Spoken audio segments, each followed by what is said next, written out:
Hi everyone, my name's Jacob for those who don't know me, and I'm training to be a level designer hopefully one day to be in the gaming industry. For Blocktober I've made a Spyro 3 level. The level is set around Greek times with the Rhinox taking over the area for the Dragon Queen. This setting is very similar to the first level in Spyro 3, but it's on a much grander scale. So I'm going to go through all of the details I have so far, but as always please bear in mind this is a work in progress for Blocktober, and I'm going to be continuing this after Blocktober as a portfolio piece. I'll be going through minigames, enemies, and just my overall design process. Some of the details about the level itself. The level doesn't currently use any level loading, it shouldn't be too heavy on the engine, and obviously one of the main purposes of using level loading is to make sure it's not too taxing on the engine, but a lot of this level is designed for it to be seen from all angles with a lot of big key points of interest. The only time I'm going to be really using level loading is when it's transitioning to the minigame areas, but that's going to be later on in the level completely. Aside that, I haven't really had any issues with this project. It's slowing down a little bit because of the amount of BSPs and it's starting to melt my engine, but regards to the actual design, I wanted the level, like I was saying before, level loading to be pretty huge with plenty of opportunities to fly and explore. My favourite part of the Spyro games is the exploration you're given in the hub worlds of the actual levels themselves. Treetops in Spyro 1 is an absolutely brilliant example of this because it presents a very linear, simplistic level, but the challenges to actually get the hidden dragons and all of the extra secrets are very difficult if you look back in hindsight. The level also uses new Rhinox enemies specific to the level. It uses these keepers that are holding big T-Rexes, and when you defeat the keepers, the T-Rex will smash through a local wall and go and rest in its bed. The T-Rexes aren't actually enemies, but obviously there will be the typical other Rhinox enemies as well, from large, small, shielded, ranged, all of that.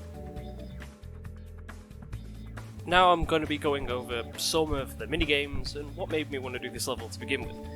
So in the level, there's a few minigames. There is a small objective where you can find a wizard hiding in a tower quite early on in the level, and he's asking you to deliver just an artifact to his other brother, and the brother can be found at the opposite side of the map at the top of a huge tower.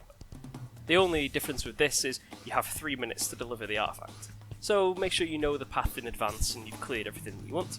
It also kind of faces a nice little obstacle challenge, because reaching the tower you have to go through quite a non-linear pathway, jumping through towers and little secret passages.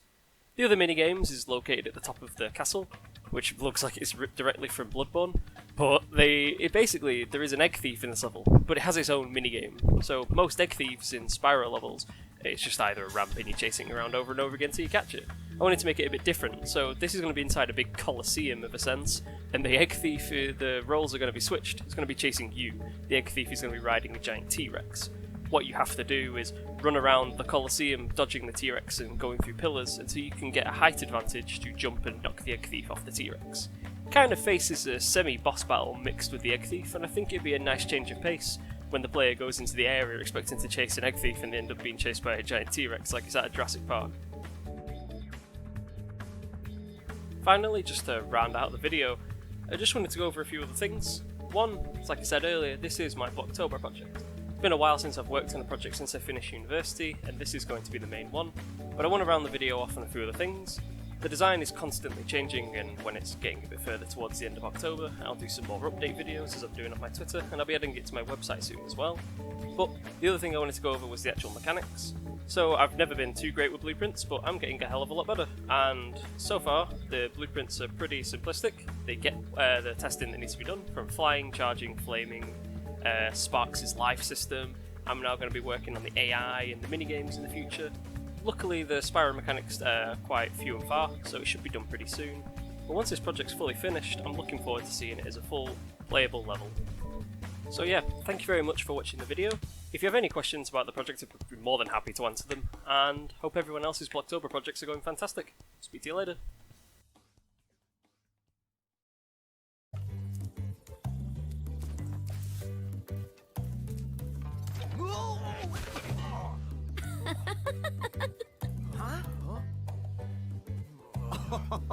Look out, Hunter. It's the scary sorceress. I've warned you already. This place isn't safe for small dragons and pussycats. Huh?